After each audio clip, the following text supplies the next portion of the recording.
Hello everyone. I sure hope you haven't stepped on a bee today, or really any day, because today, July 10th, is Don't Step on a Bee Day.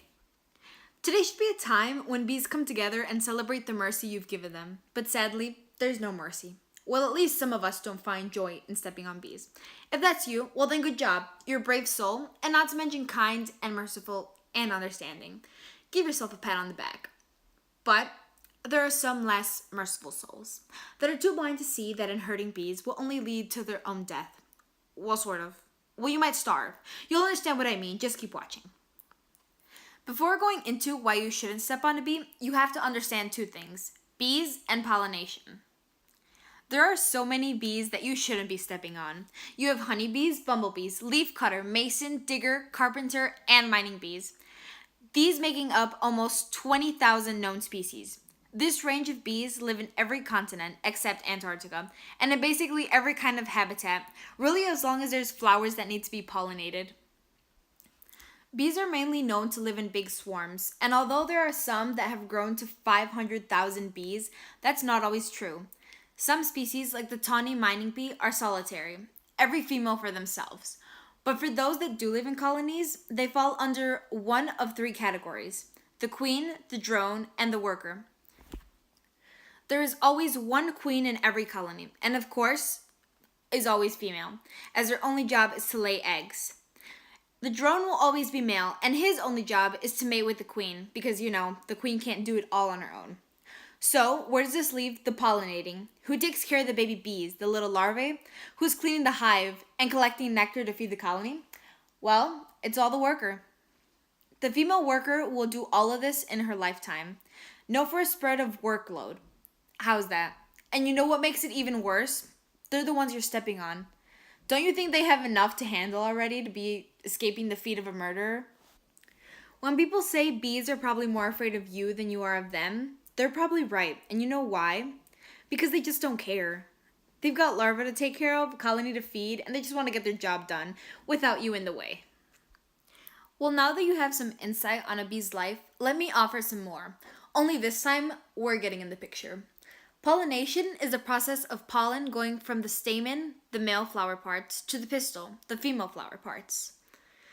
A bee takes part in this process because they need the nectar these plants have. When a bee goes to collect the nectar, they'll get some pollen rubbed onto them from the anther. And when they fly to other plants or flowers, they'll end up rubbing pollen onto the sticky stigma. Now, that's the bee's part. And after this happens, the pollen will become pollen tubes, growing down all the way to the ovules, where a seed will grow. The importance of the cycle is that those plants will keep being produced, which to us means no food shortage. I'm sure you're all thinking, well, we can totally do that. It's not like only certain chosen animals are capable of pollination. And you're totally right. There's a thing called hand pollination or mechanical pollination, where someone uses a brush, swab, or even their finger to get pollen from the anther to the stigma. But the only problem is that you can't do it alone, not with the help of pollinators. And the bee is a big one. It could take them about 100 to 1,500 flower trips just to fill their stomach with nectar. But okay. So bees help plants make more plants, right? And if you keep on stepping and killing bees like a crazy person, they're gonna go extinct at some point. And you don't want that. And this is why. People could really probably do it if they put dedication into it the ways bees do. But because we're so big compared to flowers, we've actually got to be pretty gentle in hand pollination. So yeah, I guess if everyone on Earth spent their life practicing hand pollination, we could probably do it. Just make sure that you're ready to forget about pretty much every job. Goodbye school, goodbye film stars, goodbye people that make your phones, tablets, and TVs, and goodbye free time. But what kind of system is this? When do we eat? We'll have time to sleep, right? We won't even get to choose what to do with our lives. Well, what if someone's hurt? We can't go without doctors. And the food? Who's going to package it and distribute it and sell it? And the prices? How do we know who gets what? How are we making money if all we do is hand pollinate all day? Who's paying us? At this point, we don't even need a government. And will you even have time for your dogs? My point is, you should let the bees live and just let them do their job. Okay, so you could say that was a pretty dramatic scenario, but really, think about it. If bees went extinct and if it was up to us to survive, and every person on Earth had to start hand pollinating at the rate of bees, we'd never finish. When would we have time for anything else? The scenario isn't too far off from what could happen. Even though there are other pollinators like beetles, ants, wasps, butterflies, moths, hummingbirds, and bats, bees are still the most crucial pollinator because they pollinate more plants than any other animal. According to the British Beekeepers Association, a third of food needs pollination. This includes things like meat that can be traced back to plants, because that's what cows and pigs and chickens eat, don't they? Plants?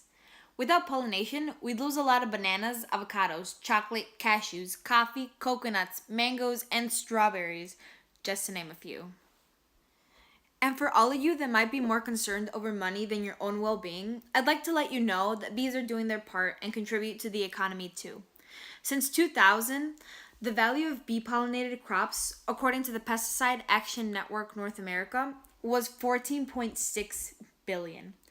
Thinking of all this, you can see that bees really do their part in keeping the world balanced. Now that you have a better understanding of how much more bees help than hurt you, what are you going to do to keep them on this earth? One thing you could do is the purpose of this day. Don't step on bees. A second thing you could do is do what you can to reduce or eliminate pesticides. Well, in your yard, Or expand on that if you can. A third thing you can do is plant bee-friendly flowers and plants to help them out with their habitat loss problem. And the fourth thing you can do, one of the best points, is to be understanding. They're not out to get you. Depending on where you live and if you're allergic to bees should determine how cautious you are. Because some bees are more dangerous than others, and some are more easily threatened too. But if a bee is minding their own business, it isn't a chance for you to step on them. Now that you've got a peek into the life of bees and what they mean to us, you'll think twice before stepping on a bee.